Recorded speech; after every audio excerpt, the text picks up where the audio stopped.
Assalamualaikum warahmatullahi wabarakatuh. Kembali lagi di video YouTube channel saya.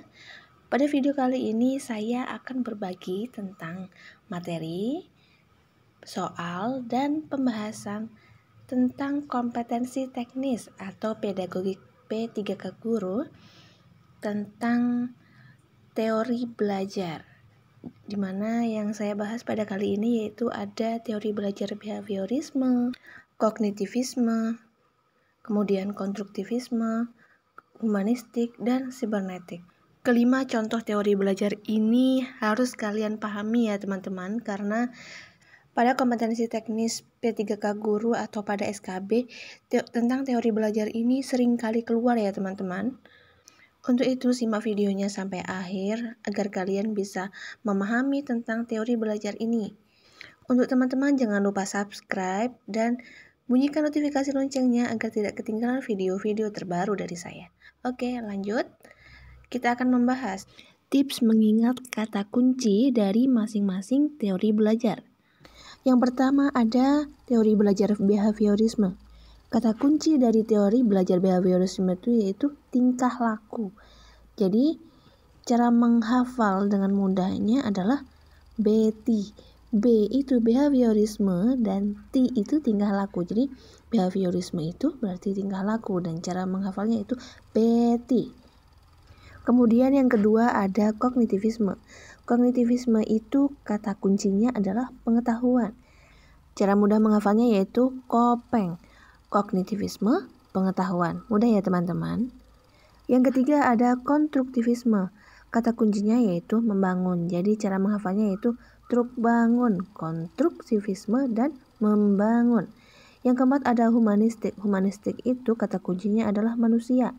Jadi cara menghafalnya itu human. Human yaitu humanistik, berarti manusia. Yang kelima yaitu sibernetik. Itu kata kuncinya yaitu cyber atau internet. Jadi cara menghafalnya itu sinet, sibernetik, dan internet. Mudah ya teman-teman. Kemudian saya akan berbagi tips bagaimana cara menghafal kelima dari teori belajar ini, yaitu menggunakan kata kunci BK2HS. B itu behaviorisme, kemudian K2 ini bisa kognitivisme dan konstruktivisme, kemudian H-nya itu humanistik, dan S adalah sibernetik. Baik, kita akan bahas satu persatu dari teori belajar ini. Yang pertama yaitu tentang teori belajar behaviorisme. Teori behaviorisme berkaitan dengan tingkah laku yang ditunjukkan seorang anak yang merupakan akibat dari interaksi antara stimulus dan respon. Sesuai dengan artinya, behavior itu adalah tingkah laku teman-teman. Jadi tingkah laku yang bagaimana yang dimaksud dalam teori belajar ini yaitu tingkah laku yang ditunjukkan seorang anak akibat dari interaksi antara stimulus dan respon. Menurut teori belajar ini, seorang anak itu dinyatakan belajar ketika ia telah merespons suatu kejadian dan menjadikannya pembelajaran untuk tidak menggunakan respon yang sama di masa mendatang guna menghindari akibat yang pernah dialaminya. Jadi teori belajar behaviorisme ini menekankan adanya perubahan tingkah laku. Oke, supaya teman-teman lebih memahami tentang teori belajar behaviorisme ini, kita akan bahas tentang karakteristik teori belajar behaviorisme. Karakteristik atau ciri dari teori belajar behaviorisme yang pertama yaitu pembelajarannya itu berpusat pada guru. Konsep mengajarnya yaitu hanya memindahkan pengetahuan dan siswanya dibiarkan pasif. Yang kedua yaitu siswanya tidak memiliki pengetahuan awal. Maksudnya adalah sebelumnya siswa itu tidak pernah mempelajari pelajaran itu, seperti itu. Selain itu, pada teori belajar behaviorisme itu fokus pada hasilnya teman-teman, tanpa mementingkan proses pada pembelajaran. Baik, kita ulangi lagi karakteristik teori belajar behaviorisme itu.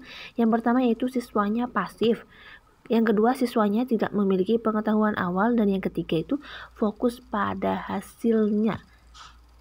Adapun hasil yang dicapai pada teori belajar behaviorisme ini yaitu adanya perubahan tingkah laku dari siswanya.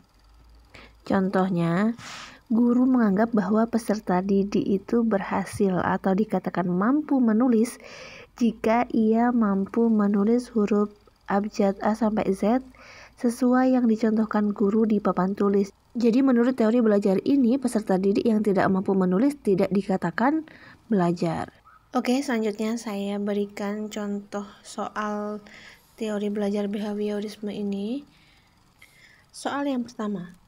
Dalam pembelajaran matematika materi pecahan sederhana, Bu Ani telah menjelaskan tentang bagaimana cara membandingkan antara pecahan satu dengan pecahan lainnya. Bu Ani juga menggunakan alat peraga agar siswa di kelasnya lebih memahami pelajaran yang diajarkannya. Setelah diberikan evaluasi berupa soal cerita pada siswanya, ternyata ada sebagian siswa di kelasnya belum dapat memahami dan hasil belajarnya sangat mengecewakan. Menurut teori belajar ini, sebagian siswa yang belum dapat memahami dan hasil belajar yang mengecewakan itu belum dapat dikatakan belajar, karena mereka belum dapat menunjukkan perubahan perbuatan atau tingkah laku, yaitu memahami pelajaran tentang perbandingan pecahan. Teori belajar yang dimaksud adalah A. Kognitivisme, B. Behaviorisme, C. Sibernetik, dan yang D adalah konstruktivisme. Untuk teman-teman yang ingin mencari jawabannya terlebih dahulu, bisa di pause video ini. Oke, mari kita lihat pembahasannya. Menurut teori belajar behaviorisme ini, menganggap seorang anak dinyatakan belajar ketika ia menunjukkan adanya perubahan tingkah laku, yaitu perubahan tingkah laku yang sebelumnya tidak tahu menjadi tahu, yang sebelumnya tidak paham menjadi paham, atau sesuai dengan indikator hasil belajar yang diinginkan oleh gurunya. Jadi kalau teman-teman mendapatkan soal tentang teori belajar yang menganggap bahwa anak itu dikatakan belajar ketika ia sudah mampu menunjukkan perubahan tingkah laku, ini pasti menyangkut tentang teori belajar behaviorisme. Sehingga untuk jawaban nomor 1 yang paling benar adalah yang B, behaviorisme. Lanjut pembahasan tentang soal nomor 2. Berikut ini merupakan karakteristik teori belajar behaviorisme, yaitu yang pertama menekankan pada proses. 2. Siswa cenderung pasif untuk membangun pengetahuannya. Yang ketiga yaitu evaluasi menggunakan tes subjektif atau esai. Yang keempat, siswa tidak mempunyai pengetahuan awal. Pertanyaannya yaitu, karakteristik teori belajar behaviorisme yang benar adalah ditunjukkan oleh nomor berapa aja ya teman-teman? Untuk pilihan option A yaitu angka 1, 2, dan 3. Kemudian yang B, angka 2 saja. Yang C, 2 dan 4. Dan yang D adalah angka 1, 3, dan 4. Kira-kira apa jawabannya teman-teman? Tadi sudah kita bahas tentang karakteristik teori belajar behaviorisme. Oke, kita bahas di dalam pembahasannya. Karakteristik teori belajar behaviorisme yang pertama yaitu mengajar hanya memindahkan pengetahuan atau berpusat pada guru atau siswa pasif. Kemudian yang kedua yaitu siswa tidak memiliki pengetahuan awal. Dan yang ketiga yaitu fokus pada hasil yang bisa diukur tanpa mementingkan proses. Jadi untuk nomor 1 ini salah ya teman-teman. Yang kedua benar, dan yang ketiga ini salah, dan yang keempat ini benar atau sesuai dengan pembahasan. Jadi karakteristik teori belajar behaviorisme yang benar ditunjukkan oleh nomor 2 dan 4. Selanjutnya kita akan membahas tentang teori belajar kognitivisme. Teori belajar kognitif lebih mementingkan proses belajar dibandingkan dengan hasil belajarnya. Teori belajar kognitif ini berbanding terbalik dengan teori belajar behaviorisme, teman-teman. Kemudian, seseorang dikatakan belajar ketika ada perubahan persepsi atau pemahaman tentang sesuatu. Kalau tadi pada teori belajar behaviorisme ini menunjukkan perubahan tingkah laku, pada teori belajar kognitivisme ini menekankan pada perubahan persepsi atau pemahaman tentang suatu ilmu begitu. Selanjutnya adalah karakteristik teori belajar kognitif. Yang pertama, peserta didik sudah memiliki pengetahuan awal. Yang kedua yaitu proses pembelajaran terpusat pada siswa atau siswanya itu aktif. Yang ketiga yaitu fokus pada proses pembelajaran. Yang keempat, pembelajaran disesuaikan dengan tahap perkembangan kognitif peserta didik. Materi tentang tahap perkembangan kognitif peserta didik, saya ada materinya di video yang sebelumnya saya upload. Nanti saya berikan linknya di deskripsi. Dan karakteristik yang selanjutnya yaitu materi disusun dari sederhana ke kompleks. Kemudian kita akan bahas contoh soal tentang teori belajar kognitif. Soal nomor 3. Sebelum memulai pelajaran IPA, materi bagian-bagian pada bunga, Bu Ani terlebih dahulu bertanya kepada siswa apa saja nama bunga yang mereka tahu. Kemudian siswa menjawab pertanyaan Bu Ani dengan jawaban yang benar. Teori belajar yang diterapkan Bu Ani adalah pilihan option A adalah kognitivisme, B behaviorisme, dan yang C sibernetik, kemudian yang D adalah konstruktivisme. Oke, tanpa berlama-lama lagi kita lihat pembahasannya. Bu Ani sebelum melaksanakan kegiatan inti pembelajaran melakukan apersepsi terlebih dahulu untuk menguji pengetahuan awal siswa tentang nama-nama bunga yang siswa ketahui. Ternyata siswanya mampu menjawab pertanyaan Bu Ani dengan benar. Hal ini menunjukkan bahwa siswanya itu sudah memiliki pengetahuan awal tentang materi yang diajarkan Bu Ani. Kemudian yang kedua, proses pembelajarannya itu menekankan untuk siswanya aktif dalam pembelajaran. Yang ketiga, fokus pada proses pembelajaran. Iya, benar. Dan yang keempat yaitu pembelajarannya itu disesuaikan dengan tahap perkembangan kognitif peserta didik. Betul. Selanjutnya, materinya itu disusun dari sederhana ke kompleks.